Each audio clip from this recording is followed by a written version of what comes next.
بسم اللہ الرحمن الرحیم۔ سیرت کا مطالعہ کر رہے تھے تو لاسٹ ٹائم ہم نے ڈسکس کیا تھا قصی، جو رسول اللہ صلی اللہ علیہ وسلم کے پردادا کے دادا تھے، ٹھیک ہے۔ تو ہم نے کہا تھا کہ جو قصی تھے ان کا ایک بنیادی رول تھا مکہ کو ایک شہری ریاست بنانے میں، سٹی اسٹیٹ بنانے میں۔ اس کی وجہ یہ تھی کہ ان کے والد صاحب فوت ہو گئے تھے، ان کی والدہ نے بنو ادرا قبیلے کے ایک شخص سے شادی کر لی تھی۔ بنو ادرا قبیلہ شام کی سرحد پر واقع تھا، تو ان کا بچپن، ان کا لڑکپن، ان کی جوانی شام کی سلطنت اور ریاست کو قریب سے دیکھنے میں گزری۔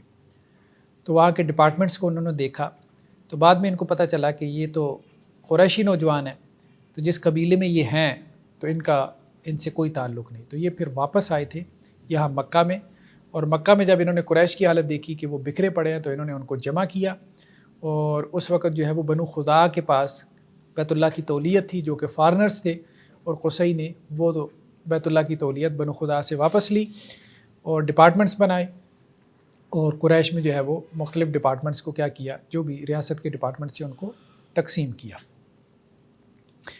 اس کے بعد پھر حضرت ہاشم کے تذکرہ آیا، آپ صلی اللہ علیہ وسلم کے پردادا کا۔ حضرت ہاشم کی اولاد میں سے حضرت عبد المطلب، آج ہم نے ان کے بارے میں جو ہے وہ ان کا تذکرہ پڑھنا ہے۔ حضرت عبد المطلب کے بارے میں، جو آپ صلی اللہ علیہ وسلم کے دادا تھے، ایک واقعہ بہت معروف ہے جو کہ جس کا تذکرہ قرآن نے بھی تذکرہ کیا۔ اس کا بیک گراؤنڈ یہ ہے کہ ذو نواس ایک یہودی بادشاہ تھا یمن کے اندر۔ یمن کے لوگ جو ہے وہ بت پرست لوگ تھے بنیادی طور پہ۔ یہ آپ دیکھیں یہاں پہ مکہ ہے، تو مکہ سے نیچے جو ہے وہ یہ یمن ہے۔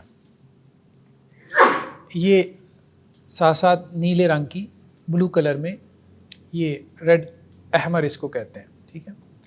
یہ ساحلی پٹی ہے، بحر کلزم اس کو کہتے ہیں۔ مکہ سے نیچے یہ جو یمن تھا، تو یمن میں بیسیکلی یہ لوگ یمنی بھی بت پرست تھے۔ ہم نے کہا تھا کہ یہ یہاں پہ قحطانی عرب تھے۔ اوپر جو ہے یہ بنو اسماعیل تھے، حضرت اسماعیل علیہ السلام کی اولاد مکہ میں، حجاز میں، اور نیچے جو ہے یہ قحطانی عرب تھے۔ ان کا شجرہ حضرت جو ہے وہ ہود علیہ السلام سے جا ملتا ہے۔ قوم عاد جب تباہ ہوئی تو اس میں سے باقی یہ لوگ بچے۔ تو یہ یمنی جو تھے یہ بت پرست تھے۔ بعد میں یہاں پہ بڑی تعداد میں کچھ قبائل نے کیا کیا، یہودیت قبول کر لی۔ تو ایک یہودی بادشاہ یہاں پہ وہ گزرا یمن میں، جس کا نام تھا ذو نواس۔ اوپر یہ نجران کا علاقہ ہے، یہ یمن میں یہ صنعاء ہے، یہ یمن کا کیپٹل ہے۔ اس سے اوپر اگر آپ دیکھیں تو یہ نجران کا علاقہ ہے، ٹھیک ہے۔ نجران عیسائیوں کا گڑھ تھا، تو یہودیوں اور عیسائیوں کی آپس میں لگتی نہیں تھی۔ اس کی وجہ صاف ظاہر ہے کہ حضرت عیسیٰ علیہ السلام کو کرسچنز نے کیا کیا، اللہ کا بیٹا مان لیا، اور یہودیوں نے کہا کہ معاذ اللہ وہ مرتد تھے، واجب القتل تھے، میجیشین تھے، جادوگر تھے، یہاں تک کہ ولد الزنا بھی کہہ دیا، معاذ اللہ۔ تو ان کی آپس میں لگتی نہیں تھی۔ تو اس ذو نواس بادشاہ نے کیا کیا، یہ جو یمن میں تھا یہودی، اس نے یہ نجران کے عیسائیوں پہ کیا کیا، حملہ کیا، اور ان کو کہا کہ تم یہودی ہو جاؤ۔ انہوں نے انکار کر دیا، نجران کے عیسائیوں نے انکار کر دیا یہودی ہونے سے۔ اس نے خندقیں کھدوا کے ان کو ان کے اندر پھینکوا دیا، جس کا تذکرہ ہمیں سورہ بروج میں ملتا ہے، اصحاب الاخدود جنہیں کہا گیا۔ یہ واقعہ ہوا 525 عیسوی میں، یعنی 570 میں آپ صلی اللہ علیہ وسلم کی 71 میں پیدائش ہے، اور 525 عیسوی کا یہ واقعہ ہے، آپ کی پیدائش سے کچھ عرصہ پہلے کا، ٹھیک ہے۔ آپ کہہ لیں کوئی 45 سال پہلے کا واقعہ ہے۔ تو 525 میں یہ واقعہ ہوا۔ اس کے بعد کہا جاتا ہے کہ جی 2-4 سالوں میں اس کی بادشاہت جاتی رہی، ٹھیک ہے، یا 23 میں یہ واقعہ ہوا تو 25 میں اس کی بادشاہت جاتی رہی۔ اسی طرح سے ذو نواس کی بادشاہت تو ختم ہو گئی۔ اور اس میں ایک بڑا فیکٹر یہ بھی تھا کہ یہ جب اس نے نجران کے عیسائیوں کو مجبور کیا کہ وہ یہودیت اختیار کر لیں ذو نواس نے، تو یہاں اوپر رومن امپائر تھی۔ رومن امپائر جو ہے وہ اس وقت 525 عیسوی کے اندر رومن امپائر سب کی سب جو ہے وہ عیسائی ہو چکی تھی، اور بہت بڑی سلطنت تھی یہ. جب اسلام بھی آئے تو اس وقت 2 بڑی سلطنتیں تھیں, ایک رومنس تھے اور دوسرے ایرانی تھے جو کہ آتش پرست تھے, مجوسی تھے. تو یہاں سے نجران کے عیسائیوں میں سے کچھ لوگ وہاں پہنچے ہیں کیسر کے پاس, اور انہوں نے کہا کہ جی وہ یہودی نے ہمارے اوپر ظلم کیا. کیسر نے ان کو کہا بھائی وہ بہت دور بیٹھا ہوا ہے, وہاں کون صحرا میں جائے گا, ٹھیک ہے, تو بہت مشکل کام ہے, میں وہاں نہیں جا سکتا. پہلی ہم اپنی سلطنت اتنی پھیلا کے بیٹھے ہیں, ایرانیوں کے ساتھ علیحدہ سے ان کی لڑائیاں چل رہی تھیں. اس نے کہا میں اتنا کرتا ہوں کہ یہ جو حبشہ تھا نیچے, یہ ادھر, یہ یمن سے یہ دیکھیں تھوڑی سی پٹی ہے, تو نیچے جو ہے وہ یہاں اکسوم, یہ حبشہ ہے جسے ہم ایتھوپیا کہتے ہیں. یہاں کا جو بادشاہ ہوتا تھا اس کو نجاشی کہتے تھے. یہاں بھی کرسچینٹی تھی, یہاں پہ عیسائیت تھی. تو کیسر نے اس کو کہا, نجاشی کو کہا, یہ حبشہ کے بادشاہ کو, کہ تم ایسا کرو کہ یمن پہ حملہ کرو. ٹھیک ہے. پھر اس نے کیا کیا, یہاں سے نجاشی نے جو ہے وہ اپنے لشکر بھیجے اور انہوں نے یمن کو فتح کر لیا. یہودیت ختم ہو گئی, دم توڑ گئی. یعنی بیسیکلی انہوں نے نجران کے عیسائیوں کا بدلہ لیا تھا. ٹھیک ہے. اب جب وہاں پہ یہودیت جو ہے وہ ختم ہو گئی تو اب یہاں پہ یمن میں عیسائیوں کا قبضہ ہو گیا.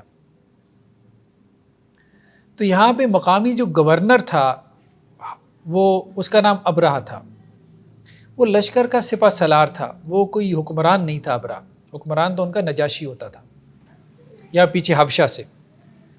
حبشیوں کو بیگ دی پیچھے رومنز نے حبشیوں کو بیگ دی کہ یمنیوں پہ حملہ کریں, اور جو نجاشی تھا اس نے پھر ابرہہ کو بھیجا تھا سپہ سالار بنا کے یمن میں.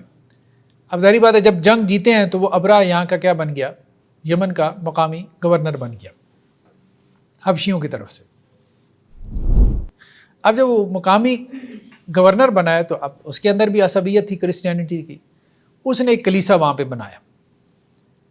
کلیسا بنوانے کے بعد اسے پتہ نہیں کیا جو ہے وہ خیال سوجا. اس نے کہا بھئی بات یہ ہے کہ کلیسا کی طرف تو لوگ آ ہی نہیں رہے, یہودیت تو ہم نے ختم کر دی ہے, لیکن ابھی بھی ہری بات ہے یہ سارے تو عرب قبائل تھے, اور عرب قبائل میں اپنی وہی بت پرستی یا جو بھی ایک دینی اہمیت ہوتی تھی, تو یہ سارے اوپر جاتے تھے ادھر مکہ میں بیت اللہ حج اور عمرہ کے موقع پہ وہاں پہ جاتے تھے.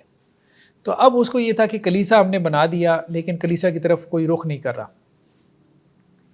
تو اس نے اس ارادے اور عزم کا اظہار کیا کہ جی میں سارے عرب کو اس کلیسا کی طرف موڑ دوں گا, بیت اللہ کو میں نہیں رہنے دوں گا. اب اس پہ ایک عرب کو غصہ آ گیا. یہ اوپر سے نیچے تو آتے تھے یمن میں تجارت کے لیے, جب انہوں نے باتیں سنی کہ یہ اپنے حدود سے نکل رہا ہے, باہر سے آیا ہے, یہاں آ کے بیٹھا ہے, اور اب یہ چاہتا ہے کہ جی ہمارے بیت اللہ کا مقام اور مرتبہ کم ہو جائے, تو ان کے اندر بھی عصبیت تھی. تو کسی نے جا کے, کہا جاتا ہے روایتوں میں آتا ہے کہ اس کے کلیسا میں کسی عرب نے جا کے پخانہ کر دیا کہ یہ لے تیرا بیت اللہ. ٹھیک ہے. تو اب اس کو غصہ آ گیا, اس نے کہا اب تو میں نے چھوڑنا کوئی نہیں, گرانا ہے اس کو. تو یہ یہاں سے لشکر لے کے چلا ہے, اور یہاں رستے میں طائف کے رستے اس کے قریب سے گزرتی ہوئی یہ مکہ پہنچا. رستہ اس کو پتہ نہیں تھا, اور رستہ کو بتانے والا بھی نہیں تھا, ڈیزرٹ تھا, یہ سارا صحرا تھا. پوچھتا بلکہ ایک شخص اس کو ملا, یہ گھوم پھر رہے تھے ادھر ادھر, یہ طائف کے قریب, اس کا نام ابو رغال تھا, آج بھی عربوں میں وہ بہت معروف ہے. اس نے اس کو رستے کا بتایا تھا, اس نے اس کو لالچ دی, اس نے اس کو رستے کا بتایا کہ بیت اللہ کی طرف یہ رستہ جاتا ہے. وہ پھر مر گیا, عربوں نے اس کی قبر بنا دی, اور جو بھی اس کی قبر کے قریب سے گزرتا تھا تو اس پہ پتھر پھینکتے تھے. مطلب عربوں میں یہ رسم جاری ہو گئی کہ یہ ہمارا غدار ہے. جیسے ہمارے یہاں میر جعفر, میر صادق وغیرہ, تو عربوں میں ابو رغال بہت معروف ہوا اپنی غداری کے سبب سے کہ اس نے ابرہہ کو بیت اللہ کا رستہ بتایا تھا, اور کوئی بتانے کو تیار نہیں تھا. تو اس نے مکہ کے قریب جا کے پڑاؤ ڈالا. جب مکہ کے قریب جا کے پڑاؤ ڈالا تو اس نے اپنے سپاہیوں کو بھیجا کہ دیکھو جو کچھ نظر آئے مال مویشی پکڑ کے لے آؤ.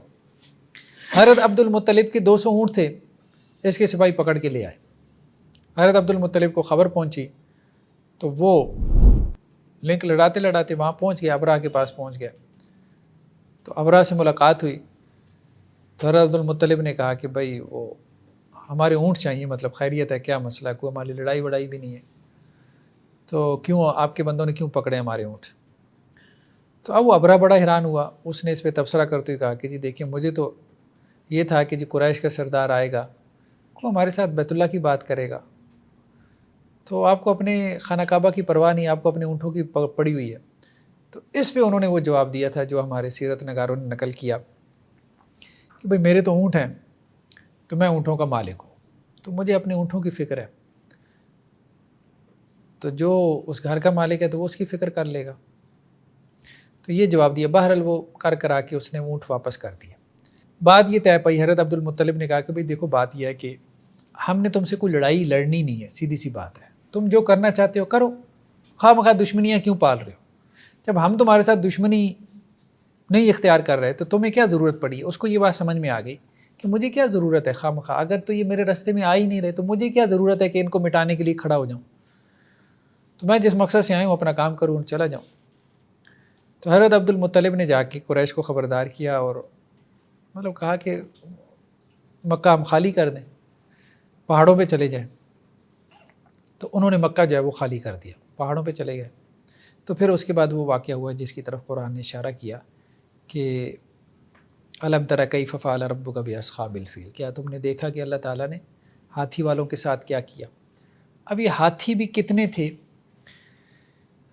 قرآن نے اس کا تذکرہ نہیں کیا، بعض سیرت نگاروں کا کہنا ہے کہ ایک ہی ہاتھی تھا، بعض کا کہنا یہ کہ 13 کے قریب تھے، اللہ بہتر جانتا ہے، بہرحال زیادہ ہمیں نہیں معلوم۔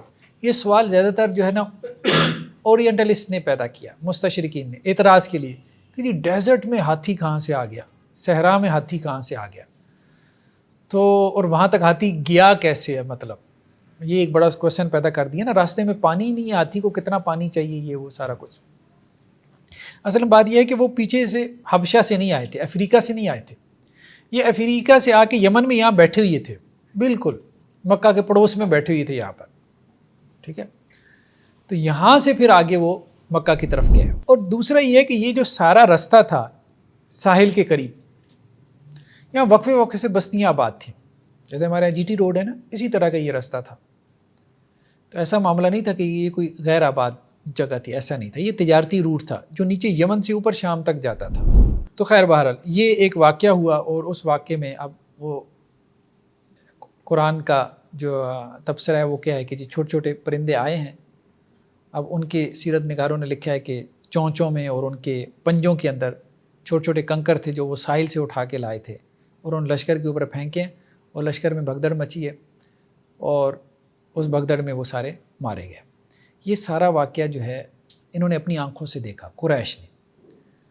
تو ایک مطلب ویسے ہی باپ دادا کا قبلہ تھا، باپ دادا کا قبلہ ہونے کی وجہ سے ایک بیت اللہ کے ساتھ مانوسیت تو ان کے اندر تھی، لیکن ایک ہیبت بھی طاری ہو گئی، مطلب وہ جسے کہتے ہیں نا کہ ایک یقین کی کیفیت سی پیدا ہو گئی کہ یہ واقعتاً اللہ کا گھر ہے، ایسا نہیں ہے کہ کوئی رسماً ہی ہم مطلب چلے آ رہے ہیں اس کی عبادت کرتے ہوئے، لیکن بہرحال وہ رسوم و رواج سے تو نہیں نکل سکے، بت پرستی وغیرہ کے جو رسوم و رواج تھے۔ سر یہ جو واقعہ حضرت عبد المطلب کا انہوں نے ابرہا سے جو کمیونیکیشن ان کی ہوئی، اس میں کیا تبصرہ ہے؟ مطلب کہ انہوں نے ان کی وزڈم مطلب کہ انہوں نے ٹھیک کیا، بلکہ خانہ کعبہ کا وہ بنتا نہیں تھا کہ وہ اس کی حفاظت کرتے، یا کیا تبصرہ ہے؟ نہیں ٹھیک ہے، میرے خیال میں اللہ تعالیٰ نے اس کی حفاظت کی، بس انہوں نے اتنا کیا کہ بیت اللہ کے پردے جا کے جو ہے وہ پکڑ کے کچھ اشعار کہے، ان کے اشعار ملتے ہیں، تو وہ یہی اللہ سے دعا کی، تو اس گھر کی حفاظت ٹھیک ہے۔ بات یہ ہے کہ انسان اس وقت جو ہے وہ مقابلہ کرتا ہے جب وہ مقابلے کی پوزیشن میں ہو، مقابلے کی پوزیشن ہی نہ ہو تو بندہ سائڈ پہ ہو جاتا ہے، تو اپنے اعتبار سے انہوں نے ٹھیک کہا۔ تو یہ جو واقعہ ہوا ہے کہا جاتا ہے کہ اسی سال کا واقعہ ہے جس سال رسول اللہ صلی اللہ علیہ وسلم کی پیدائش ہوئی، یعنی 570 عیسوی کا واقعہ ہے یہ جو ابرہہ کا اصحاب الفیل کا واقعہ ہے۔ بلکہ بعض سیرت نگاروں نے یہ لکھا ہے کہ اس واقعے کے ٹھیک 2 ماہ بعد آپ صلی اللہ علیہ وسلم کی پیدائش ہوئی۔ تو ہم یہ بات کر رہے کہ قصی کی اولاد میں سے عبد مناف، اور عبد مناف کی اولاد میں سے ایک تو ہاشم تھے، اس کے بعد المطلب تھے، پھر اس کے بعد عبد شمس تھے، اور پھر اس کے بعد نوفل تھے۔ تو ہم نے کہا تھا ان تینوں کی ماں بھی ایک تھی، ہاشم، مطلب اور عبد شمس کی، نوفل کی ماں علیحدہ تھی، ٹھیک ہے۔ اور ان دونوں میں یعنی ہاشم میں اور عبد شمس میں ایک چیز ہمیں یہ بھی ملتی ہے کہ جب ان کی پیدائش ہوئی تو ان کی انگلیاں آپس میں جڑی ہوئی تھی، یہ ٹوینس تھے، یہ جڑواں بھائی تھے۔ پھر ہاشم کی اولاد میں سے، مطلب اولاد تو ان کی زیادہ تھی لیکن صرف عبد المطلب زندہ رہے۔ ہاشم کے بھائی کا نام المطلب ہے، ہاشم کے بیٹے کا نام عبد المطلب ہے۔ تو المطلب نے پالا تھا عبد المطلب کو۔ عبد المطلب کا اصل نام کیا تھا؟ شیبہ، شیبہ ان کا نام تھا، ٹھیک ہے۔ تو ہاشم بیسیکلی ہم نے کہا تھا تجارتی سفر پہ جا رہے تھے شام، تو شام میں ان کی وفات ہو گئی تھی ہاشم کی۔ ہاشم کی شادی کہاں ہوئی تھی؟ مدینہ میں۔ تو اس لیے عبد المطلب جو کہ شیبہ تھے، یہ اپنی ماں سلمہ کے پاس مدینہ میں رہے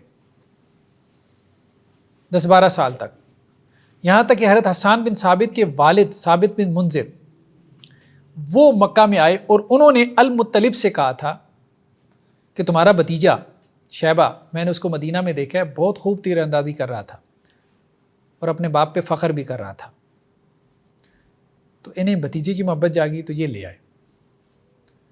تو وہاں سے ان کا نام شیبہ سے کیا پڑ گیا؟ عبد المطلب پڑ گیا، کہ مطلب، کیونکہ انہوں نے ان کو پالا تھا۔ اس لیے آپ صلی اللہ علیہ وسلم بنو مطلب کا بہت زیادہ کرتے تھے، کیونکہ بنو مطلب نے آپ صلی اللہ علیہ وسلم کے دادا کو پالا تھا۔ تو مال غنیمت میں سے خاص حصہ آپ صلی اللہ علیہ وسلم بنو ہاشم کے علاوہ بنو مطلب کا بھی نکالتے تھے اور کہتے تھے کہ یہ دونوں ایک ہیں۔ تو عبد المطلب جو ہے، ان کی مطلب 6 بیویوں کا تذکرہ ہمیں ملتا ہے اور کافی کثیر الاولاد تھے۔ ان میں سے ایک صفیہ تھی، صفیہ کی اولاد میں پھر حارث تھے، ٹھیک ہے۔ حارث جو ہیں ان کے آگے مطلب کافی ساری اولاد تھی، ان میں سے ایک کا نام نوفل ہے۔ اچھا، حارث جو ہے یہ مسلمان نہیں ہوئے، یہ مسلمان نہیں تھے، اپنے والد کی جو ہے وہ زندگی میں ہی فوت ہو گئے تھے۔ اب یہ سارے وہ ہیں نا جو آپ صلی اللہ علیہ وسلم کے چچا ہیں، ٹھیک ہے۔ عبد المطلب، یہ آگے ان کی بیویوں کا تذکرہ ہے، صفیہ، فاطمہ، لبنہ، ہالہ، نطیلہ، ممنیہ۔ ہر بیوی سے کئی ایک بچے ہیں۔ کہا جاتا ہے کہ عبد المطلب جو ہے وہ ان کے 12 لڑکے تھے، بعض نے کہا 15 لڑکے تھے عبد المطلب کے، اور 6 ان کی بیٹیاں تھیں۔ تو ابھی ہم ان کا تذکرہ ذرا دیکھتے ہیں، یعنی آپ صلی اللہ علیہ وسلم کا جو خاندان تھا، آپ کی پھوپھیاں اور آپ کے چچا۔ تو حضرت صفیہ سے حارث تھے، حارث کی اولاد میں سے پھر آگے نوفل تھے، عبداللہ تھے، ربیہ تھے، مغیرہ تھے۔ نوفل جو ہے یہ فتح مکہ کے موقع پہ ایمان لے آئے۔ نوفل کے تینوں بیٹے مغیرہ، عبداللہ، حارث، یہ بھی صحابہ میں سے ہیں، یہ بھی صحابہ میں سے ہیں، یہ بھی ایمان لے آئے تھے۔ عبداللہ بن حارث، ان کے بارے میں زیادہ معلومات نہیں ملتی، بہرحال آپ صلی اللہ علیہ وسلم کی زندگی میں یہ فوت ہوئے تھے۔ ربیہ بن حارث، ان کا تذکرہ ہمیں ملتا ہے فتح مکہ کے موقع پہ جو آپ صلی اللہ علیہ وسلم نے خطبہ دیا تھا، اور اس میں اللہ کے وسلم نے کہا تھا کہ وہ خون جو کہ میں معاف کرتا ہوں۔ ایک تو سود کا تذکرہ کیا تھا نا اپنے چچا عباس کے حوالے سے، کہ سود کو میں ختم کرتا ہوں، اور سب سے پہلے میرے چچا عباس کا جو سود ہے اس کو میں ختم کرتا ہوں۔ تو ایک خون کا بھی تذکرہ آپ صلی اللہ علیہ وسلم نے کیا تھا، ربیہ بن حارث کا نام ملتا ہے کہ پہلا خون جو وہ میں معاف کرتا ہوں وہ ربیہ کے بیٹے کا ہے، ٹھیک ہے۔ تو یہ بھی ایمان لے آئے تھے۔ ان کے بیٹے کو جو ہے وہ مطلب ان کے دشمنوں نے کیا کیا تھا، مار دیا تھا۔ ان کے 2 بیٹے تھے، عبد المطلب اور مطلب، ان کے بارے میں بھی ہمیں سیرت میں ملتا ہے کہ یہ دونوں بھی صحابی تھے۔ چوتھے جو بیٹے تھے مغیرہ بھی فتح مکہ کے موقع پہ ایمان لے کے آئے۔ تو حضرت حارث کے بیٹوں میں سے نوفل، ربیہ اور مغیرہ، اور پھر ان کی آگے اولادیں، یہ مسلمان ہوئی۔ تو حارث اللہ کے رسول صلی اللہ علیہ وسلم کے چچا تھے اور حضرت صفیہ سے تھے۔ پھر جو دوسری بیوی تھی حضرت عبد المطلب کی، وہ فاطمہ تھی۔ فاطمہ سے سب سے زیادہ اولادیں ہوئیں، ان میں سے ایک عبداللہ تھے، آپ صلی اللہ علیہ وسلم کے والد، ان سے تو صرف ایک ہی اولاد ہے، خود اللہ کے رسول صلی اللہ علیہ وسلم۔ تو حضرت عبداللہ کی عمر کوئی 25 سال تھی، بعض نے کہا 18 سال تھی، جبکہ یہ بھی تجارت کے لیے گئے شام کی طرف. ان کی بھی شادی مدینہ میں ہوئی تھی. یہ اکثر مکہ کے لوگ مدینہ میں شادی کر لیتے تھے. تو آپ کے پردادا کی شادی حضرت ہاشم کی شادی بھی مدینہ میں تھی، اور آپ کے والد کی شادی بھی مدینہ میں تھی. حضرت ہاشم کی وفات ہوئی تھی وہاں شام میں تجارتی سفر پہ. آپ کے والد کی وفات ہوئی تھی مدینہ میں، وہ بھی تجارتی سفر سے واپس آ رہے تھے، شام سے واپس آ رہے تھے. تو مدینہ میں آپ رکے، آپ یوں سمجھیں اپنے سسرال میں، وہاں رکے تو وہی ان کی وفات ہو گئی. اور اس وقت کہا جاتا ہے کہ آپ صلی اللہ علیہ وسلم کی عمر کوئی 2 ماہ یا بعض نے کہا 7 ماہ تھی، یعنی ماں کے پیٹ میں تھے. تو ان کی وفات بھی حضرت عبداللہ کی بھی شام کے تجارتی سفر میں ہوئی. دوسرے نمبر پہ پھر آگے ابو طالب تھے، حضرت علی کے جو والد تھے، حضرت ابو طالب. حضرت عبداللہ کی وفات تو آپ کی پیدائش سے پہلے ہی ہو گئی، وہاں تو ایمان لانے کا سوال ہی نہیں پیدا ہوتا. پہلی بات ایمان پیش ہوگا تو پھر ایمان لائیں گے. باقی آخرت کے حوالے سے خاموشی اختیار کرنی چاہیے. زیادہ جو ہے وہ کوئی مطلب سخت انداز نہیں رکھنا چاہیے جیسے بعض لوگ ہمارے ہاں رکھ لیتے ہیں، وہ مناسب نہیں. قرآن اس معاملے میں بالکل واضح ہے کہ جن کے اوپر جو ہے وہ ایمان پیش کیا گیا یا جن تک نبی کی دعوت اور رسول کی رسالت پہنچی انہوں نے انکار کر دیا تو اکاؤنٹیبلٹی ان کے لیے ہے. جن تک نبی کی نبوت یا رسول کی رسالت نہیں پہنچی تو ان کی اکاؤنٹیبلٹی اس میں قرآن کا انداز یہ ہے کہ نہیں ہے، ان کا حساب کتاب نہیں. تو اس لیے اس معاملے میں مطلب زیادہ سختی نہیں کرنی چاہیے. ٹھیک ہے. تو جو لوگ آپ صلی اللہ علیہ وسلم کی نبوت سے پہلے دنیا سے چلے گئے تو ہم ان کے بارے میں مطلب کوئی سخت رولنگ نہیں لے سکتے، نہ دے سکتے. ہاں جن کے سامنے آپ صلی اللہ علیہ وسلم نے اپنی دعوت پیش کی، جنہوں نے انکار کر دیا، ان کے بارے میں کہا جا سکتا ہے. ٹھیک ہے. جیسے ابو لہب کے بارے میں قرآن نے خود کہہ دیا ہے. تو ابو طالب جو ہے ان کے سامنے بھی دعوت پیش کی گئی تھی لیکن انہوں نے انکار کر دیا تھا. لیکن آپ صلی اللہ علیہ وسلم کی نصرت کی، مدد کی، تو آپ صلی اللہ علیہ وسلم کی نصرت اور مدد کی وجہ سے کہا گیا کہ جہنم میں ان کو جو عذاب ہوگا وہ سب سے ہلکا عذاب ہوگا، کہ آگ جو ہے وہ صرف ان کے ٹخنوں تک پہنچے گی، اس کے علاوہ ان کی پوری باڈی جو ہے وہ عذاب سے محفوظ رہے. تو حضرت ابو طالب کے بیٹوں میں سے عقیل یہ ایمان لے کے آئے. عقیل کی اولادوں میں سے مسلم بہت معروف ہوئی، مسلم بن عقیل. یہ حضرت حسین رضی اللہ عنہ کا جب واقعہ ہوا کربلا کا، شہادت کا، تو اس میں یہ مسلم بن عقیل یہ وہی تھے جن کو سفیر بنا کے بھیجا تھا انہوں نے کوفہ میں. دوسرے جو حضرت ابو طالب کی اولاد میں سے معروف ہیں وہ جعفر. اچھا، حضرت عقیل کے بارے میں آتا ہے کہ حضرت علی اور حضرت امیر معاویہ رضی اللہ عنہ کا جب اختلاف ہوا تو یہ حضرت امیر معاویہ رضی اللہ عنہ کی طرف چلے گئے تھے. حضرت علی کے بھائی تھے لیکن سائڈ حضرت امیر معاویہ رضی اللہ عنہ کی لیتے تھے. اس میں توجیہ بعض لوگوں نے یہ بیان کی ہے کہ اصل میں یہ شاید حضرت علی نے ان کو کوئی زیادہ مال و دولت نہیں دیا کہ ان کے پاس آئے تھے تو یہ ناراض ہو گئے، تو یہ پھر حضرت امیر معاویہ ان کے پاس چلے گئے تو انہوں نے ان کو خوب نوازا تو اس لیے ان کے ساتھ ہو گئے، واللہ عالم. لیکن باہر لڑائیوں میں یہ بات ہمیں ملتی ہے کہ یہ حضرت علی کے ساتھ نہیں تھے، یہ حضرت امیر معاویہ رضی اللہ عنہ کا ساتھ دیتے تھے. پیچھے وجہ کیا تھی اللہ بہتر جانتا ہے. تو حضرت عقیل جو ہے، اس کے بعد حضرت جعفر طیار. ٹھیک ہے. جنگ موتا میں جن کی شہادت ہوئی ان کے دونوں بازو جو ہے وہ کٹ گئے تھے، یہاں تک کہ آپ صلی اللہ علیہ وسلم نے فرمایا کہ اللہ نے جنت میں انہیں 2 پر دیے ہیں جن سے وہ اڑتے پھرتے، اسی سے ان کا نام جعفر طیار پڑ گیا تھا. یہ وہی تھے کہ جنہوں نے حبشی جو نجاشی تھا حبشہ کا بادشاہ، اس کے دربار میں انہوں نے سورہ مریم کی تلاوت کر کے سنائی تھی اور نجاشی جو ہے وہ تلاوت سن کے رو پڑا تھا. حضرت جعفر طیار کے بعد پھر حضرت علی ہے، تو وہ تو عشرہ مبشرہ میں سے ہیں، خلفائے راشدین میں سے ہیں. اس کے علاوہ ایک اور ان کی بہن کا تذکرہ ملتا ہے روایتوں میں، ام ہانی.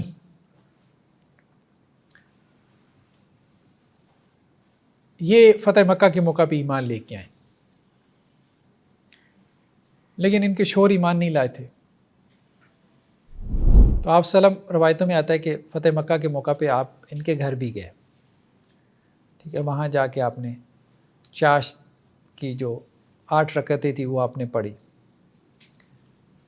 تو بعض روایتوں میں یہ بھی آتا ہے کہ اللہ کے رسول صلی اللہ علیہ وسلم نے، چونکہ آپ کی ایک طرح سے کزن بھی لگتی تھیں، تو ان کو جو ہے وہ نکاح کی آفر بھی کی،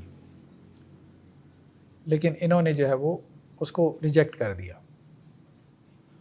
تو جب آپ صلی اللہ علیہ وسلم نے پوچھا تو کہنے لگی کہ جی میں کثیر الاولاد ہوں. ان کے شوہر چونکہ ایمان نہیں لائے تھے، فتح مکہ کے موقع پہ بھاگ گئے، چھوڑ کے بھاگ گئے. بہت سے لوگ ایمان نہیں لے کے آئے، مکہ فتح ہوا تو وہ بھاگ گئے تھے، یہاں سے نکل گئے تھے. تو پھر آپ صلی اللہ علیہ وسلم نے ان کو نکاح کی آفر کی تھی. تو انہوں نے کہا تھا نہیں میں کثیر الاولاد ہوں، تو مجھے یہ لگتا ہے کہ اگر میں نے کوئی اور شادی کر لی تو میرے بچے جو ہے وہ نگلیکٹ ہوں گے. پھر اس پہ آپ صلی اللہ علیہ وسلم نے اس کو اپریشیٹ کیا کہ قریش کی عورتیں بہترین عورتیں، مطلب اپنی اولاد کی خاطر جو ہے وہ قربانی کرتی ہیں. بہت سی اب دیکھیں خواتین ایسی ہیں کہ وہ بچوں کی خاطر بعد میں شادی نہیں کرتی. حضرت علی رضی اللہ عنہ کی شادی، مطلب آپ صلی اللہ علیہ وسلم کے داماد بھی ہیں، آپ صلی اللہ علیہ وسلم کی جو سب سے چھوٹی بیٹی تھی حضرت فاطمہ، ان سے ہوئی. پھر ان سے آگے اولادیں ہوئی، حضرت حسن، حضرت حسین. پھر اس کے علاوہ حضرت خولہ، حضرت فاطمہ کی زندگی میں تو حضرت علی نے اور کوئی شادی نہیں کی، انہوں نے کرنی ہی نہیں دی، سیدھی سی بات ہے. چاہتے تو وہ تھے روایتوں میں جیسے آتا ہے، لیکن انہوں نے کرنے نہیں دی. پھر حضرت فاطمہ رضی اللہ عنہ کی وفات کے بعد انہوں نے کوئی 8-9 شادیاں کی، وہ بھی پھر کثیر الاولاد ہے.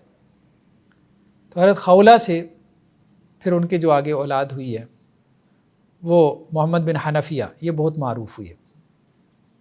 محمد بن حنفیہ، بلکہ کہا جاتا ہے کہ ہمارے ہاں یہ جو علوی ہیں، عوان قبیلہ ہے، یہ محمد بن حنفیہ کی اولاد میں سے ہے. علوی کہلاتے ہیں نا یہ. تو حضرت علی کی غیر فاطمی اولاد ہے. جی یہ جو نکاح کی آفر کی آپ بات کر رہے ہیں، جو قرآن میں ایک آیت ہے جس میں نبی صلی اللہ علیہ وسلم کو مزید نکاح سے روکا گیا ہے، جی تو یہ واقعہ پھر اس کا مطلب اس سے پہلے کا تھا؟ ہاں، یہ اس سے پہلے کا ہی واقعہ، اس سے پہلے کا. پھر حضرت علی رضی اللہ عنہ کی ایک اور شادی تھی حضرت اسماء سے. یہ حضرت اسماء جو ہے وہ حضرت ابوبکر کی بھی بیوی رہیں، ٹھیک ہے. پہلے حضرت ابوبکر کی زوجیت میں تھی، پھر حضرت ابوبکر کی وفات کے بعد حضرت علی نے ان سے نکاح کیا. تو محمد بن ابی بکر یہ حضرت ابوبکر کے بیٹے تھے، تو یہ چھوٹے تھے جبکہ حضرت علی نے کیا کیا، حضرت اسماء سے نکاح کیا. تو پھر ان کی پرورش، محمد بن ابی بکر کی پرورش حضرت علی نے کی بطور ایک باپ کے.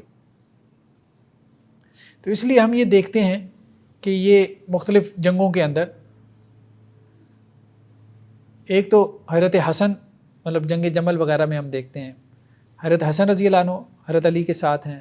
محمد بن حنفیہ ہیں، ان میں محمد بن ابی بکر کا بھی تذکرہ بہت زیادہ ملتا ہے. محمد بن حنفیہ یعنی کہ یہ حضرت علی کے بیٹے نہیں تھے؟ حضرت علی کے بیٹے تھے. محمد حنفیہ تھے، محمد بن حنفیہ نہیں، حنفیہ ان کی والدہ کا لقب تھا نا، ان کی والدہ کا، تو وہ اپنی والدہ کے نام سے معروف ہوئے. محمد بن حنفیہ اپنی والدہ کے نام سے معروف ہوئے. بہت سے لوگ اپنی والدہ کے نام سے معروف ہو جاتے ہیں. تو حضرت اسماء جو ہیں ان سے محمد بن ابی بکر تھے. تو یہ بھی ہمیں بہت زیادہ ملتا ہے جنگ جمل وغیرہ میں کہ محمد بن ابی بکر جو ہے وہ حضرت علی کے بہت زیادہ آپ کہہ لیں سپورٹر تھے، ترجمان تھے، حمایتی تھے. اس کی وجہ یہ تھی کہ حضرت علی نے ان کی پرورش کی تھی. امامہ بنت زینب حضرت زینب کی بیٹی تھی، ان سے بھی جو ہے وہ حضرت علی کا جو ہے وہ نکاح ہوا. اس کے علاوہ حضرت زبیر، حضرت ابو طالب کے بعد ان کے ایک بھائی تھے حضرت زبیر. حضرت زبیر کی اولادوں میں سے عبداللہ بن زبیر کافی معروف ہوئے، جنہوں نے مطلب خلافت قائم کی تھی. ٹھیک ہے، بنو امیہ کے پیرلل جو ہے تقریباً 8-9 سال تک ان کی خلافت رہی حجاز کے علاقے میں. ٹھیک ہے. دوسری ان کی بیٹیوں میں ضباء کا نام آتا ہے، ام حکیم کا نام آتا ہے۔ زیادہ عمر نہیں پائی حضرت زبیر نے، تقریباً 24 سال کی عمر میں ان کی وفات ہو گئی تھی۔ بعض روایتوں میں آتا بھی ہے کہ آپ صلی اللہ علیہ وسلم فرمایا کہ ہر نبی کا ایک حواری ہوتا ہے اور میرا حواری کون ہے؟ زبیر۔ اسی طرح حضرت فاطمہ کی اولاد میں سے ام حکیم تھی، یعنی یہ آپ صلی اللہ علیہ وسلم کی پھوپھیوں میں سے تھی نا ام حکیم۔ ابو طالب اور زبیر اور کی والدہ کون تھی؟ کن کی؟ ام حکیم، مطلب یہ بھائی تھے نا، عبداللہ بھائی تھے، ابو طالب بھائی تھے، زبیر بھائی تھے، یہ سگے بھائی تھے نا، یعنی ان کی مائیں بھی ایک تھی، عبداللہ، ابو طالب اور زبیر، اور ان کے ساتھ ان کی جو ہے وہ 5 بہنیں تھیں، ام حکیم، عاتقہ، عروہ، امیمہ اور برا، یہ 5 بہنیں تھیں ایک ہی ماں سے، فاطمہ سے، ٹھیک ہے۔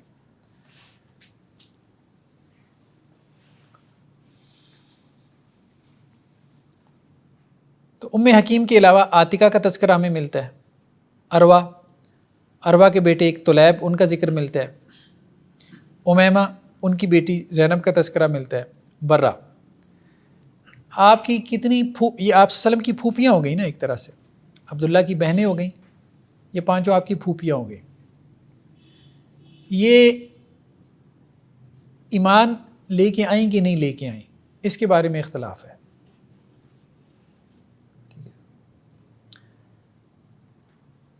ابن حجر علیہ رحمہ کا قول ہے کہ آپ کی 6 پھوپھیوں میں سے صرف ایک ہی ایمان لائی تھی، حضرت صفیہ، باقی 5 ایمان نہیں لائی تھی، لیکن بہرحال یہ اختلافی مسئلہ ہے، کوئی ہمارے پاس کوئی مضبوط دلیل نہیں ہے ان کی ایمان لانے کی۔ ام حکیم ان کا نام جو ہے وہ بیضاء تھا، ان کے بارے میں ہمیں نہیں ملتا کہ اسلام لائی کہ نہیں۔ دوسری جو عاتقہ تھیں یا آپ وسلم کی پھوپھی، ان کے اسلام لانے میں اختلاف ہے، زیادہ تر سیرت نگاروں کا کہنا یہ ہے کہ یہ بھی اسلام نہیں لائیں۔ عروہ، ان کے اسلام لانے میں بھی اختلاف ہے، ہاں ان کے بیٹے جو طلیب تھے یہ ایمان لے آئے تھے، یہ بدر میں بھی شریک ہوئے۔ امیمہ جو ہے یہ زینب بنت جہش ان کی والدہ ہے، عبداللہ اس کے بعد ابو طالب ہے، پھر اس کے بعد زبیر ہے، ٹھیک ہے، ام حکیم ہے، عاتقہ ہے، عروہ ہے۔ عروہ کے اسلام میں بھی اختلاف ہے، ابن سعد اور ابن قیم کے بقول یہ اسلام لے آئی تھی، ان کے بیٹے طلیب جو ہے یہ مسلمان ہو گئے تھے۔ امیمہ جو ہے یہ زینب بنت جہش، ٹھیک ہے، زینب بنت جہش، یہ آپ کی پھوپھی ذات تھی نا حضرت زینب، ٹھیک ہے، پھوپھی امیمہ کی بیٹی تھی نا حضرت زینب، جو آپ کے نکاح میں بھی آئی تھی حضرت زید کے بعد، حضرت زید جو کہ آپ کے اڈاپٹڈ چائلڈ تھے، متبنہ تھے۔ حضرت زینب کی نکاح پہلے آپ نے ان سے کروایا تھا، پھر اس کے بعد یہ آپ کے نکاح میں آئی تھی، تو حضرت امیمہ سے تھی۔ اور برا کے اسلام کے بارے میں بھی اختلاف ہے۔ لبنہ جو تیسری بیوی تھی حضرت عبد المطلب کی، لبنہ، ان سے ایک بیٹا ہوا ابو لہب۔ ابو لہب کی اولاد میں سے یہ 6 اولادوں کا تذکرہ ہمیں ملتا ہے، 5 نے اسلام قبول کر لیا تھا، عتبہ نے بھی اسلام قبول کر لیا۔ اچھا، ابو لہب کی بیوی بھی بہت معروف ہوئی، ام جمیل بنت حرب بن امیہ۔ امیہ کی یہ کیا تھی؟ پوتی تھی، جن سے بنو امیہ شروع ہوتے ہیں، ٹھیک ہے۔ تو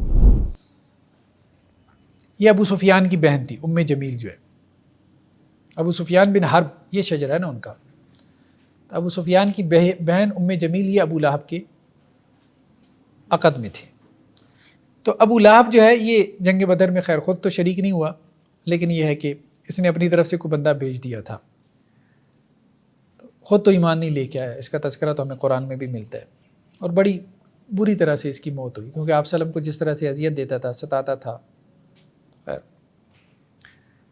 اور بدر کے بعد ہی اس کی وفات ہوئی۔ عتبہ جو اس کا بیٹا تھا، اس کی زوجیت میں آپ صلی اللہ علیہ وسلم کی بیٹی حضرت رقیہ تھی. تو ابو لہب نے اپنے بیٹے کو کہا تھا کہ ان کو طلاق دے دے، تو اس نے طلاق دے دی تھی حضرت رقیہ کو. وہ پھر حضرت عثمان رضی اللہ عنہ کے نکاح میں آئی، لیکن یہ بعد میں ایمان لے آیا تھا، عتبہ ایمان لے آیا تھا. معتب جو تھا اس نے بھی ایمان قبول کر لیا تھا، لیکن ایک اور جو بیٹا تھا عتیبہ، اس نے اسلام قبول نہیں کیا. اس کے نکاح میں ام کلثوم تھی، اس کو بھی ابو لہب نے کہا تھا عتیبہ کو بھی کہ آپ صلی اللہ علیہ وسلم کی اس بیٹی کو طلاق دے دو، تو اس نے ام کلثوم کو طلاق دے دی تھی. لیکن یہ دونوں طلاقیں رخصتی سے پہلے ہوئی تھی، صرف نکاح ہوا تھا. وہ بھی پھر حضرت عثمان رضی اللہ عنہ کے نکاح میں آئی. اس میں بغاوت زیادہ تھی، عتیبہ کے اندر بغاوت زیادہ تھی. تو یہ ایک مرتبہ اپنے والد کے ساتھ جو ہے وہ شام کے سفر پہ نکلنے لگا. تو ایسے ہی اس کے پتہ نہیں دماغ میں کیا بات آئی، تو آپ صلی اللہ علیہ وسلم کے پاس آیا اور آ کے کہنے لگا کہ آپ کے اوپر جو سورہ نازل ہوئی ہے والنجم اذا ہوا، میں اس کا انکار کرتا ہوں، اور ساتھ میں آپ کے سامنے تھوک بھی دیا. تو آپ صلی اللہ علیہ وسلم نے اس کے اوپر یہ بد دعا کی تھی کہ اللہ تعالیٰ اپنے کتوں میں سے کوئی کتا تمہارے اوپر مسلط کرے. تو یہ پھر اسی تجارتی سفر میں کہا جاتا ہے کہ جی ایک شیر جو ہے نا اس نے اس کو چیر پھاڑ دیا تھا، مطلب کہیں رستے میں انہوں نے پڑاؤ ڈالا تو اس کا تو یہ انجام ہو کہ شیر نے اس کو جو ہے وہ چیر پھاڑ کر. باقی جو لوگ تھے یہ فتح مکہ کے موقع پہ ایمان لے آئے تھے. عتبہ، معتب، درہ، عزہ، خالدہ، یہ بیٹیاں بھی فتح مکہ. زیادہ تر لوگ جو ہے نا ایمان لائے ہیں آپ کے ریلیٹیوز میں سے بھی، بنو ہاشم میں سے بھی فتح مکہ کے موقع پہ ایمان لائے. چوتھی جو بیوی تھی حالہ، ان سے حضرت حمزہ تھے. حضرت حمزہ بھی معروف صحابی ہیں، احد میں شہید ہوئے اور آپ صلی اللہ علیہ وسلم کو ان کی شہادت کا بہت غم تھا. بہت بہادر اور جری تھے. اور حضرت حمزہ کی پھر بہن تھی صفیہ. یہ آپ صلی اللہ علیہ وسلم کی یہ جو پھوپھی ہیں ان کے بارے میں تو کوئی اختلاف نہیں ہے کہ یہ تو ایمان لے آئی تھی. یہ بھی بہت بہادر اور جری تھی. ان کا جو وہ واقعہ خندق والا معروف ہے نا کہ ایک قلعے میں جب عورتوں کو جمع کیا گیا تو اللہ کے رسول صلی اللہ علیہ وسلم نے حضرت حسان بن ثابت کی ڈیوٹی لگائی تھی نا کہ ذرا دھیان کرنا. تو ایک یہودی جو ہے وہ وہاں آ نکلا ریکی کرنے کے لیے. تو حضرت صفیہ نے حضرت حسان کو کہا کہ مطلب اس کو پکڑو. انہوں نے کہا نہیں میں تو نہیں جانے والا. شاعر ٹائپ آدمی تھے وہ. تو پھر یہ خود آگے بڑھی اور انہوں نے اس کی گردن اتاری. تو خیر بہرحال یہ بھی بہادر تھی. تو اور مقوم تھے. مقوم کے بارے میں جو ہے آتا ہے کہ یہ بیسے سے 6 سال پہلے وفات پا گئے تھے. بعض نے کہا کہ ان کا نام عبد الکعبہ تھا. بہرحال واللہ عالم. حجل کی وفات بھی بیسے سے 5 برس پہلے ہو گئی تھی. بعض نے ان کا نام مغیرہ بھی لکھا ہے، اللہ بہتر جانتا ہے. اس کے بعد نطیلہ سے جو ہے وہ حضرت عباس تھے. آپ صلی اللہ علیہ وسلم کے چچاؤں میں یہ بھی بہت معروف ہوئی حضرت عباس. حضرت عباس کے بیٹے عبداللہ بن عباس یہ تو فقہائے صحابہ میں سے ہیں، مفسر قرآن ہیں. حضرت عبداللہ بن عباس کے بارے میں بھی آتا ہے کہ آپ صلی اللہ علیہ وسلم نے ان کو اپنے سینے سے لگا کے کہا تھا کہ اللہ تعالیٰ ان کو قرآن کی تفسیر سکھا دے. اللہ کے رسول نے ان کے لیے دعا. حضرت عباس بھی فتح مکہ کے موقع پہ ایمان لے کے آئے، لیکن نصرت پہلے سے کرتے رہے. بیعت عقبہ ثانیہ میں بھی ہمیں ملتا ہے کہ جب آپ صلی اللہ علیہ وسلم انصار سے بیعت کر رہے تھے تو اس موقع پہ حضرت عباس موجود تھے اور انصار کو نصیحت کر رہے تھے کہ دیکھو بات یہ ہے، بھلے ہم ایمان نہیں لے کے آئے لیکن محمد صلی اللہ علیہ وسلم ہمارے خاندان کے ہیں، ہم نے اپنی جان سے بڑھ کے ان کی حفاظت کی. اور یہ بات ٹھیک تھی. ابو طالب بھی اپنے بچوں سے زیادہ حفاظت کرتے تھے آپ صلی اللہ علیہ وسلم کی. یہ بات ٹھیک ہے. ایمان بھلے نہیں لائے لیکن ایک خاندانی وہ ایک جو آپ کہہ لیں کہ جی ایک وہ ہوتا تھا روایت تھی، اس کے تحت وہ کرتے تھے. تو انصار کو انہوں نے کہا تھا کہ دیکھو آپ لے کے تو جا رہے ہو لیکن یہ ہے کہ یہ ذمہ داری ہے بڑی ہے، اس کو سوچ لو پہلے. تو خیر ایمان نہیں لے کے آئے، ایمان بعد میں لے کے، بلکہ بدر میں قیدی بھی بنے، بدر میں قیدی بھی بنے. اور بدر میں جب قیدی بنے تو اس وقت فدیہ دینے کی باری آئی. تو حضرت عباس نے کہا جی فدیہ تو میرے پاس نہیں ہے. تو آپ صلی اللہ علیہ وسلم فرمایا وہ جو آپ کی اہلیہ نے فلاں جگہ پہ وہ سونا چھپا کے رکھا ہوا ہے، تو اس پہ وہ یہ کہ وہ تو میرے علم میں تھا یا پھر ان کے علم میں تھا. تو خیر وہ پھر انہوں نے وہ فدیہ دے کے جو ہے وہ اپنی جان چھڑائی. تو فتح مکہ کے موقع پہ یہ ایمان لے آئے تھے حضرت عباس. یہی پھر ابو سفیان کے ساتھ ان کی کافی دوستی تھی، تو ابو سفیان کو بھی یہی لے کے آئے تھے آپ صلی اللہ علیہ وسلم کے پاس. قسم اور زرار. قسم آپ کی ولادت بھی مطلب آپ صلی اللہ علیہ وسلم کی ولادت سے کوئی تقریباً 3 سال پہلے ان کی وفات بھی ہو گئی تھی، چھوٹی عمر میں فوت ہو گئے تھے.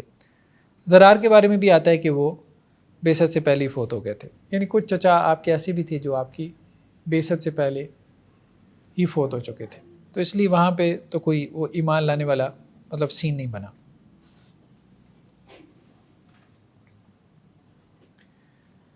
چھٹی جو بیوی تھی ممنیہ، اس سے ایک بیٹے تھے جن کا نام غیداق تھا.